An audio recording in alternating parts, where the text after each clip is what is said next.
Welcome students, मैं Heeru Pharwani. MA final paper 7th philosophy of religion.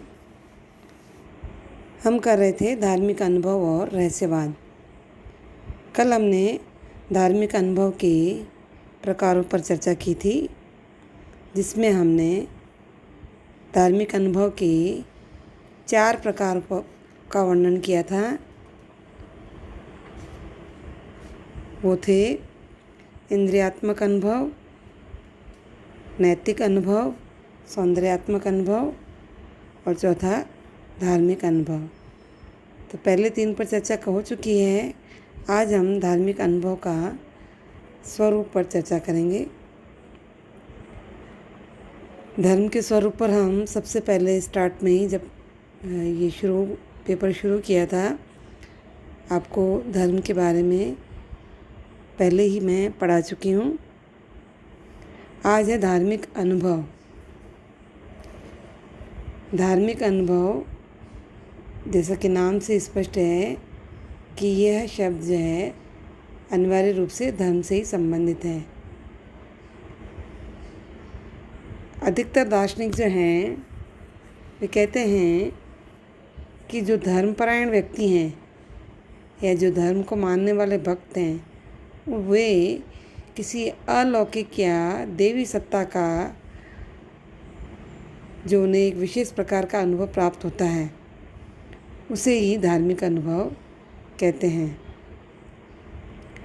तो देवी सत्ता में विश्वास जो है वो धर्म का एक अनिवार्य तत्व भी है, और हर उपासक या हर धार्मिक व्यक्ति किसी न किसी रूप में इस सत्ता को अवश्य अनुभव करता है, और अपने उस अनुभव की जो अभिव्यक्ति है वो प्रार्थना, जप तप, पूजा पाठ या कई धार्मिक कर्मकांडों के माध्यम से करता है। तो देवी सत्ता से संबंधित उसके इसी अनुभव को ही हम धार्मिक अनुभव कहेंगे।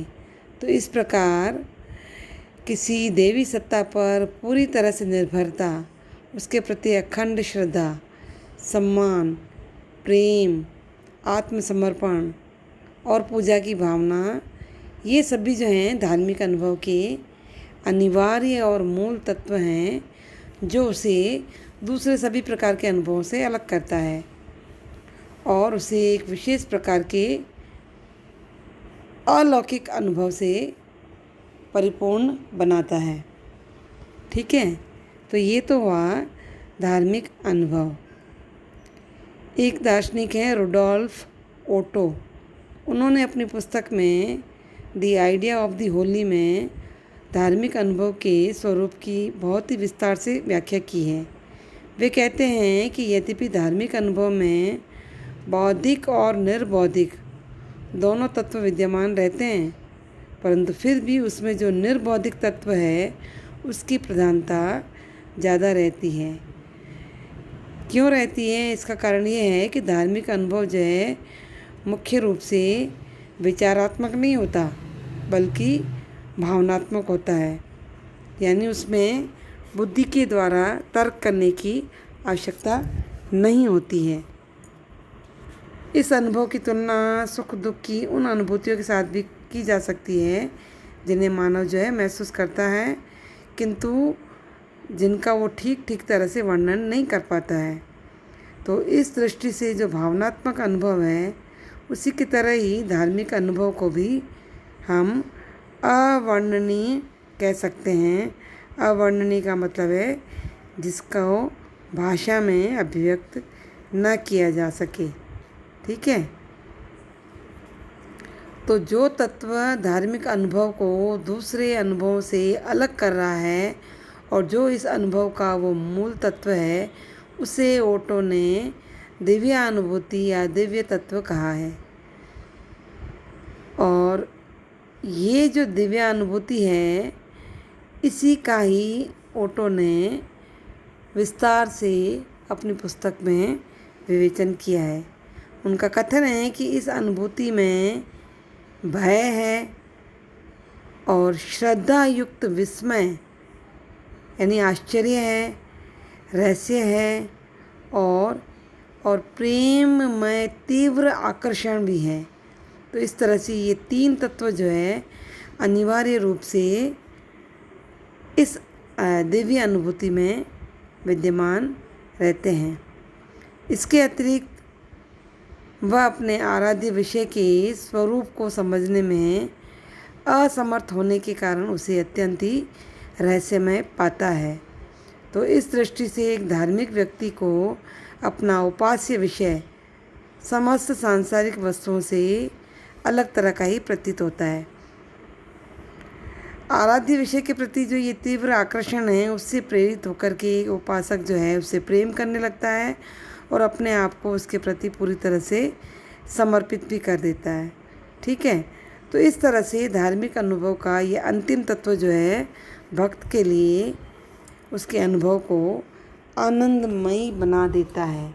कौन सा तत्व है कि अपने आराध्य विषय के प्रति आकर्षण, उसके प्रति प्रेम और पूर्ण समर्पण, ये तीनों तत्व जो है मनुष्य को जो है या एक भक्त को जो है आनंदमयी बना देते हैं। ठीक है, अब ओटो के सिद्धांत में कुछ कठिनाइयाँ हैं जिस पर आपत्तियाँ की गई हैं। जैसे कि उन्होंने दिव्य अनुभूति को निर्भौतिक माना है। निर्भौतिक का मतलब होता है जिसे शब्दों में हम अभिव्यक्त नहीं कर सकते, लेकिन दूसरी तरफ अपने इसी तत्व को उन्होंने बहुत ही विस्तृत रूप में वर्णित किया है, उसकी व्याख्या की है। तो यदि दिव्य अनुभूति वास्तव में निर्भौतिक है और अवर्णनीय है जैसा कि ओटो कह रहा है, तो उसके संबंध में मौन रहने के अतिरिक्त हम और कुछ नहीं कर सकते हैं। ठीक है, इस आपत्ति के अतिरिक्त एक और आपत्ति की गई है कि जिन भावनाओं को वे केवल धार्मिक अनुभव की मूल आवश्यकताएं मानते हैं वे हमारे सामान्य अनुभव के साथ भी संबद्ध हो सकती हैं। जैसे किसी शक्ति से अत्यधिक अभिभूत होने जाने की भावना, विनाशकारी भूकंप या ज्वालामुखी का भय। इस विस्फोट से भी मनुष्य में ये भय उत्पन्न हो सकता है। ठीक है, इसी तरह से मनुष्य में रहस्य की जो भावना है वो भी किसी वस्तु को देख करके उत्पन्न हो सकती है जो कि अबोधगम्य है, और इस तरह से पर्वत या सागर की विशालता और ब्रह्मांड की अबोधगम्यता उसमें ये भावना उत्पन्न कर सकती है। तो इन उदाहरणों से ही हम कह सकते हैं कि ये भावनाएं केवल धार्मिक अनुभव तक ही सीमित नहीं होती जैसा कि ओटो ने माना है। तो उस स्थिति में इन भावनाओं को केवल धार्मिक अनुभव की अनिवार्य विशेषताएं मानना बहुत ही कठिन है। तो ओटो के अतिरिक्त कुछ समकालीन दार्शनिकों ने धार्मिक अनुभव का जो विषय है उसके निष्कर्ष को वास्तविक अर्थ में स्वीकार किया है कि उनका यह अनुभव जो है वो अवर्णनीय है। इनमें मुख्य रूप से लुडविग विटगेन्स्टाइन और टॉमस मैकफर्सन के नाम विशेष रूप से उल्लेखनीय हैं। ओटो के विपरीत ये दार्शनिक जो है धार्मिक अनुभव के स्वरूप के संबंध में केवल इतना ही कहते हैं कि शब्दों तथा धारणाओं द्वारा हम इस अनुभव को अभिव्यक्त नहीं कर सकते। विटगेन्स्टाइन कहते हैं कि धार्मिक अनुभव जो है वो रहस्यात्मक होने के कारण वास्तव में अवर्णनीय है और ऐसी रहस्यमयी सत्ताओं के विषय में हम सार्थक रूप से कुछ भी नहीं कह सकते हैं। और विटगेन्स्टाइन ने अपनी एक पुस्तक ट्रैक्टस लॉजिक में अपने ये विचार अभिव्यक्त किए हैं। इसके अतिरिक्त टॉमस मैकफर्सन भी विटगेन्स्टाइन के मत का समर्थन करते हैं।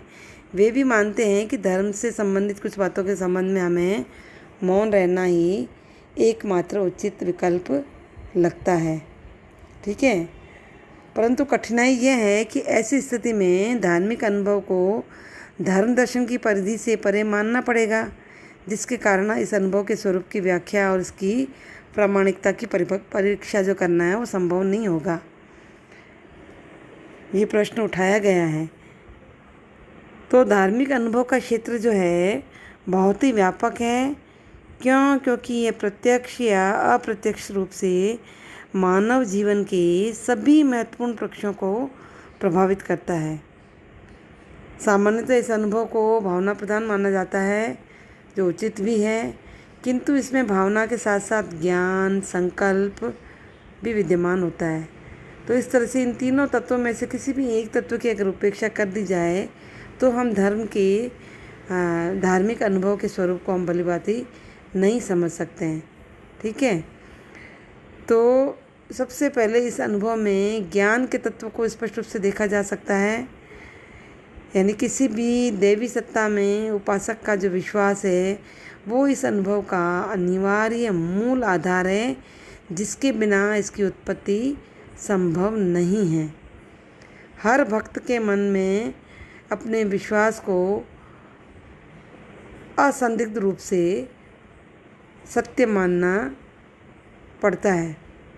अपने इसी विश्वास के कारण वो देवी की सत्ता की पूजा करता है, उपासना करता है और इसके प्रति अपने आप को पूरी तरह से समर्पित कर देता है। तो ये स्पष्ट है कि उसके इस विश्वास का जो संबंध है अनिवार्य रूप से देवी सत्ता के ज्ञान से ही है, जिसके अभाव में यह जो विश्वास है वो निरर्थक हो जाएगा।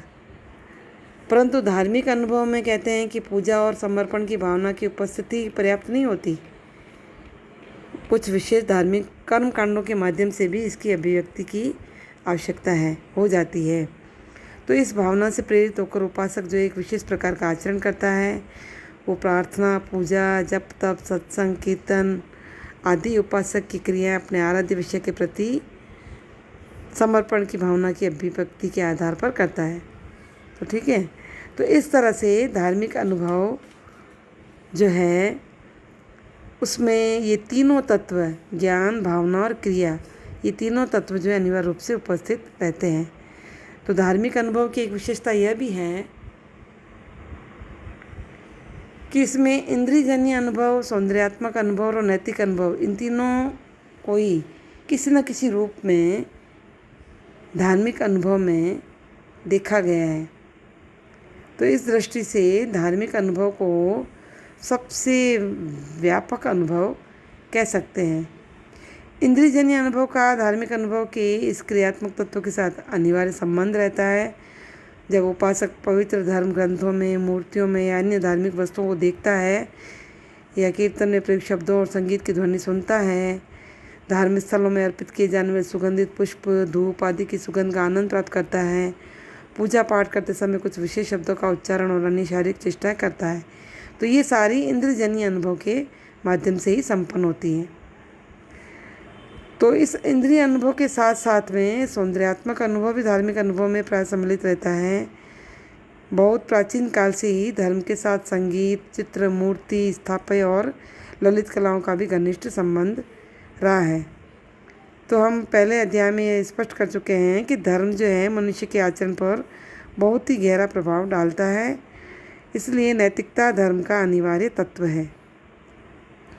अपने धर्म में सच्ची निष्ठा रखने वाला व्यक्ति जब भी इस धर्म के नैतिक नियमों को और आदर्शों के विरुद्ध आचरण करता है तो उसके मन में एक आत्मग्लानि सी उत्पन्न हो जाती है और वो पश्चाताप का अनुभव करता है। तो इसके विपरीत जब वह इन नियमों और आदर्शों के अनुरूप आचरण करता है तो उसे एक विशेष प्रकार के आत्मसंतोष का भी अनुभव होता है। ठीक है, तो इस तरह से ये मनोवृत्तियाँ जो है नैतिक अनुभव के अनिवार्य तत्व माने गए हैं। तो धर्म के नैतिक नियमों और आदर्शों के अनुरूप या उसके विरुद्ध दूसरों को आचरण करते हुए देखकर एक धार्मिक व्यक्ति के मन में उसके प्रति अनुमोदन की भावना अवश्य ही उत्पन्न होती है। ठीक है, तो इस तरह से हम निष्कर्ष में हम कह सकते हैं कि धार्मिक अनुभव में इंद्रियजन्य अनुभव, सौंदर्यात्मक अनुभव और नैतिक अनुभव, इन तीनों का ही समुचित समावेश रहता है।